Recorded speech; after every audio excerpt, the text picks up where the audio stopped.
Hey guys, this is Shelley from familiesgooutdoors.com out in the backcountry, and today we're going to talk about flotation devices. Generally, when people talk about wearing life jackets, really we're talking about personal flotation devices, and there's two different sort of categories within that. One would be personal flotation device like I'm wearing. The other would be a life jacket. The difference between these is that if you look at my jacket here, I don't have a big collar back here. So if I fall in the water, my head's not necessarily going to stay out of the water. You'll know something's a life jacket because it has this big collar here on the back. And what this collar does is if you fall into the water, it keeps your head out of the water. They also typically have more padding on the front so that the chest is very buoyant. So it holds you in the water, keeping the head out. Personal flotation devices like mine, I'm not going to have anything to hold my head out of the water. So I'm going to have to make sure that I keep my face out of the water. We recommend this for an actual life jacket for younger children. Recently coming onto the market, there have been more and more sort of PFDs for kids about anywhere from 6 to 8 years old. So we'll talk a bit today about what we look for in a life jacket and when we put our kids in life jackets and what age we put them into a personal flotation device. Life jackets. We keep our younger kids in life jackets, specifically babies for sure, obviously. Preschoolers, toddlers, they all go in a life jacket. Until our kids are strong swimmers, we keep them in a life jacket. The reason being is that if we fall into the water, capsize, we're going to have to tow them to shore. They're not going to really be able to assist us getting them to shore. The life jacket, the great thing is this handle, and because it's got so much chest buoyancy, our kids can just lay back on their backs.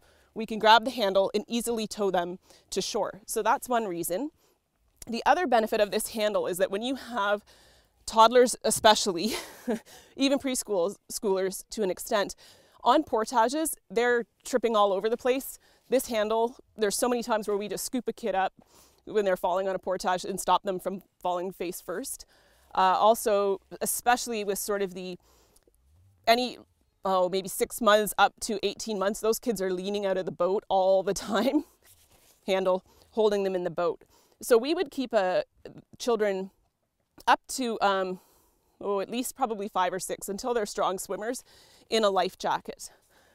Once our kids are good swimmers and are of a size that they can fit into an actual sort of PFD, then we put them into more of this paddling style vest.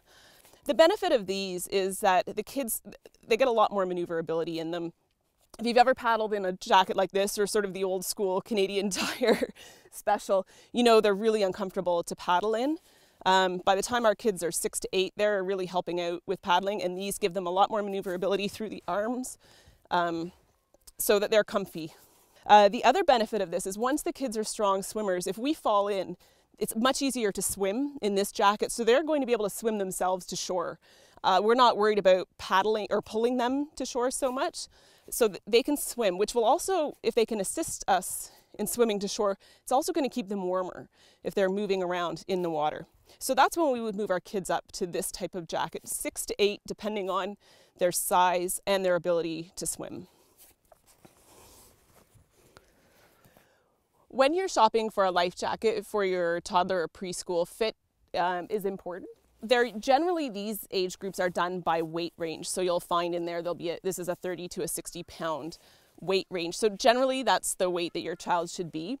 What's really important is the fit. If you have, say, a really skinny child and they're going to pop out of the life jacket, you know, that's not a good thing. So you want to actually take them out, try it on. And the important thing is to try the life jacket on with their fleece and their raincoat. Because a lot of times when you're camping, it's going to be raining. It needs to fit snugly over their fleece and their raincoat. So we take our kids out with their gear and try it on. You want a snug fit so that if you try to sort of pick your kid up by the handle here, they're not going to sort of pop out of it. They're not going to have a lot of movement where the coat's sliding up and pushing against their neck or their chin. So it should be nice and tight.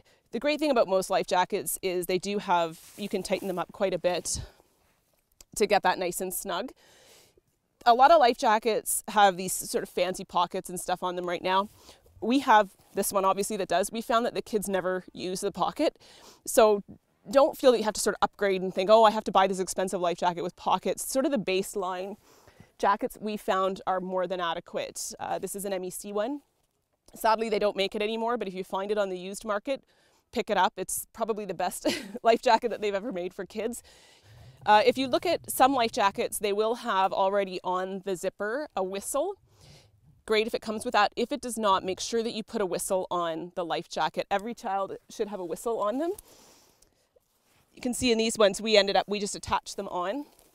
So even our older kids have a whistle on there. So if they fall in the water or if they get lost in the forest, it's there, they can call for help. One of the great things that's come out onto the market recently are paddling vests, specifically for smaller, or for kids. We have here a Salus one. There's a few different sort of versions out there on the market, but they are the paddling vest, sort of this triangle shape. You have a couple of different options in terms of fit for these. This one is a side buckle, so it goes on over the head, buckles up at the side. There's also, this is the Salus, the Eddy Flex. It's a front zip, so it doesn't go on over their head. They just put it on like a normal life jacket and zip it up. This is great because the kids can get it on easily themselves. And if they have a hat or something on, they're not knocking it off. So we really like the front zip. Another option is also, this is the MEC Fulcrum. So it's a zipper, but it's a side zip.